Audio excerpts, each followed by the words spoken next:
మహావాక్యం. మధురమైన పిల్లలు, మీరు పరస్పరం ఆత్మిక సోదరులు. మీకు పరస్పరం ఒకరి పట్ల ఒకరికి అపారమైన ప్రేమ ఉండాలి. మీరు ప్రేమతో నిండిన గంగలుగా అవ్వాలి. ఎప్పుడూ కొట్లాడుకోకండి, గొడవ పడకండి. ప్రశ్న: ఆత్మిక తండ్రికి ఏ పిల్లలు చాలా చాలా ప్రియమనిపిస్తారు?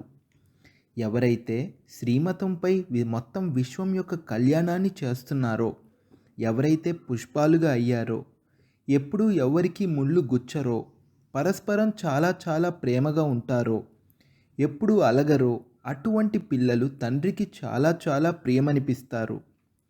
ఎవరైతే దేహాభిమానంలోకి వచ్చి పరస్పరం కొట్లాడుకుంటారో, ఉప్పు నీరులా అవుతారో, వారు తండ్రి పరువును పోగొడతారు.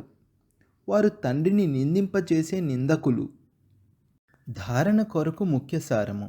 మొదటి పాయింట్: ప్రేమతో నిండిన గంగలుగా అవ్వాలి. అందరిపైన ప్రేమపూరితమైన దృష్టిని ఉంచాలి. ఎప్పుడూ కూడా నోటితో తప్పుడు మాటలను మాట్లాడకూడదు. రెండో పాయింట్: ఏ వస్తువు పట్ల లోభమును ఉంచకూడదు. స్వదర్శన చక్రధారులుగా అయి ఉండాలి. అంతిమ సమయంలో ఏ వస్తువు గుర్తుకు రాకూడదు అని అభ్యాసం చేయాలి. వరదానము: పాత దేహము మరియు పాత ప్రపంచం యొక్క సర్వ ఆకర్షణల నుండి సహజంగా మరియు సదా దూరంగా ఉండే రాజఋషి భవ. రాజఋషి అనగా అర్థము ఒకవైపు సర్వప్రాప్తుల అధికారము యొక్క నశ, మరియు ఇంకొక వైపు అనంతమైన వైరాగ్యం యొక్క అలౌకిక నశ. వర్తమాన సమయంలో ఈ రెండు అభ్యాసాలను పెంచుతూ వెళ్ళండి.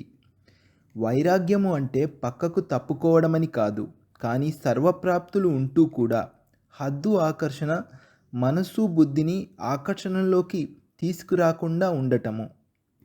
సంకల్ప మాత్రముగా కూడా ఆధీనత ఉండకూడదు.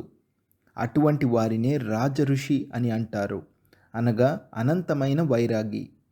వారు ఈ పాత దేహము మరియు దేహపు పాత ప్రపంచము వ్యక్త భావము, వైభవాల భావము, ఈ అన్ని ఆకర్షణల నుండి సదా మరియు సహజంగానే దూరంగా ఉంటారు. స్లోగన్: సైన్స్ సాధనాలను ఉపయోగించండి, కానీ వాటిని మీ జీవితం యొక్క ఆధారంగా చేసుకోకండి. సైన్స్ సాధనాలను ఉపయోగించండి, కానీ వాటిని మీ జీవితం యొక్క ఆధారంగా చేసుకోకండి. ఓం శాంతి.